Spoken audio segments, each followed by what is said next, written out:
Hanya gara-gara seseorang itu bisa berbahasa Arab langsung disebutnya ulama gitu. Ulama cabul.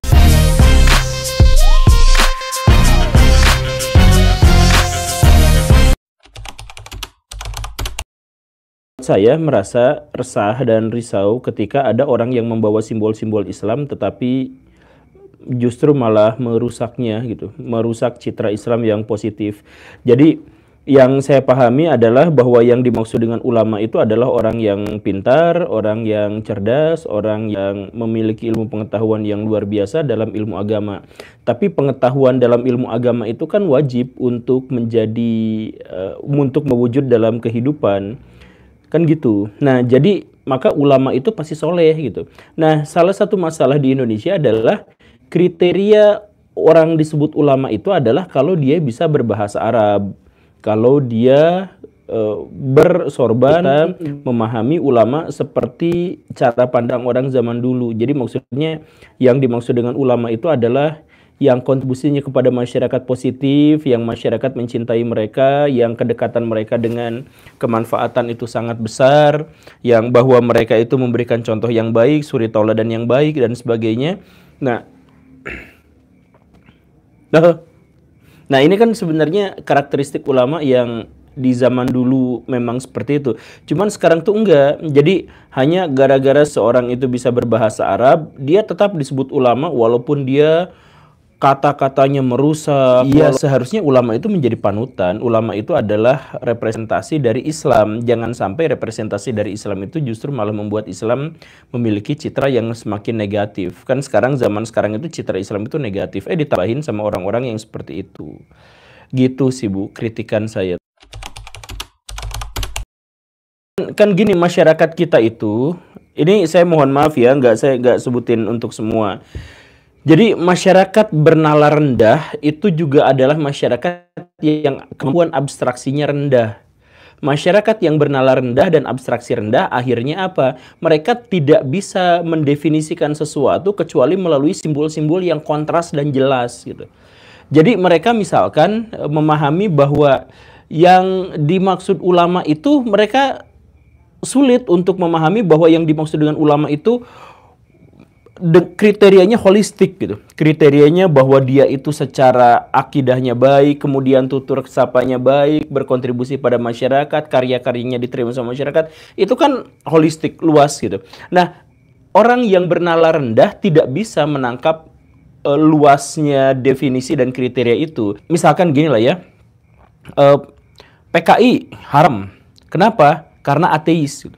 Kan sebenarnya PKI itu luas.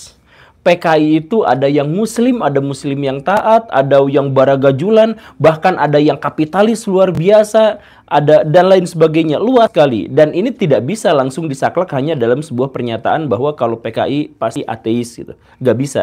Tapi orang bernalar rendah tidak memiliki abstraksi yang luas, tidak memiliki definisi dan pemahaman yang luas, sehingga mereka hanya ambil satu definisi yang paling sederhana yang bisa dinalar oleh mereka, yaitu apa? Simbol. PKI simbolnya ateis, maka semua PKI sama dengan ateis gitu. Nah ini yang di Indonesia itu kejadiannya seperti itu. Jadi ulama ya bahasa Arab gitu. Jadi kalau dia bisa berbahasa Arab, mau kacaunya akhlaknya kayak gimana, dia tetap disebut ulama gitu.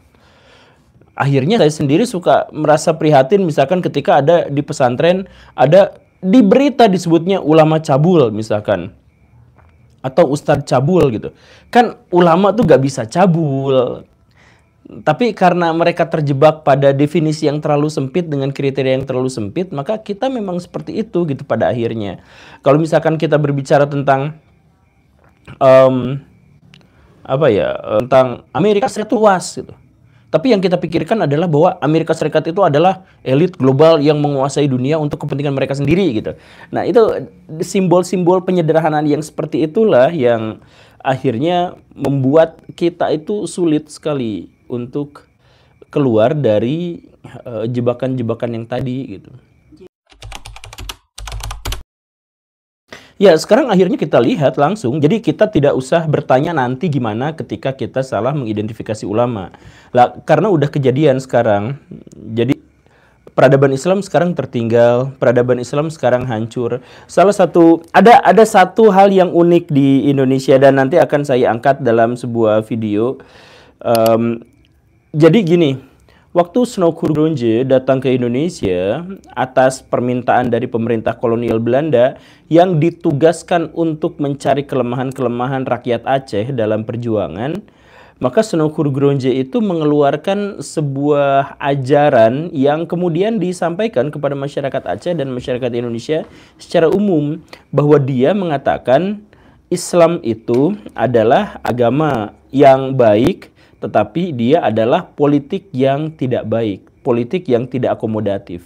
Jadi sebaiknya kaum muslimin dijauhkan dari dimensi-dimensi politik, dijauhkan dari dimensi-dimensi keduniawian, dijauhkan dari dimensi-dimensi yang profan gitu. Nah, itulah yang sekarang dipakai oleh orang-orang muslim. Jadi Snouck Hurgronje di satu sisi dianggap sebagai antek Belanda, dianggap perusak Islam dan sebagainya, tapi kaum muslimin justru mengikuti ajarannya dengan memilah mana yang politis, mana Islam politis dengan mana Islam ibadah gitu. Padahal kan semestinya nggak bisa dipisah.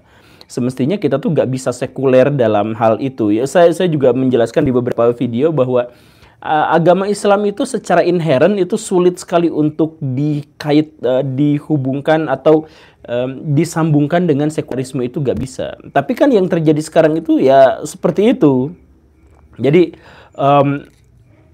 kaum muslimin sekarang peradabannya tertinggal. Kemudian contoh tempat berkumpulnya para ulama itu di mana misalkan.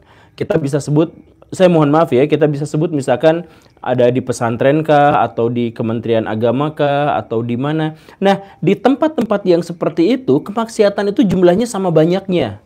Saya mohon maaf, tapi silahkan cross-check apakah ini benar atau tidak. Contohnya, di pesantren, kemaksiatannya sama atau bahkan lebih banyak seperti di sekolah pada umumnya. Bullying di sana banyak. Ngomong kasar, penghakiman, bikin orang stres, depresi, banyak. Yang nyuri, yang nyolong, yang ngebegal, banyak. Yang mempersekusi, yang memeras orang di dalamnya, itu juga banyak. Aktivitas seksual itu banyak juga. Bahkan aktivitas seksual yang menyimpang. Saya menyebut istilah banyak itu karena kita selalu dapat updatean dari media-media massa dan media sosial terkait dengan betapa maraknya kasus-kasus pelecehan dan kekerasan seksual yang menyimpang di lembaga-lembaga yang dianggap atau yang berlabel Islam gitu. Nah, ini kan bukti kehancuran kita gara-gara kita tuh salah mengidentifikasi ulama gitu. Kita tuh hanya gara-gara seseorang itu bisa berbahasa Arab langsung disebutnya ulama gitu. Makanya ketika mereka bikin pesantren, bahkan yang paling kotor sekalipun, yang banyak itu ya langsung aja diterima, kayak kasus yang kemarin di Tangerang itu kan, panti asuhan gitu, yang ngakunya terus pakai nama Islam gitu. Padahal itu pengurus-pengurusnya semuanya, saya mohon maaf ya, melakukan aktivitas seksual yang menyimpang gitu. Tapi ya dianggap aja itu bagian dari Islam gitu. Ini yang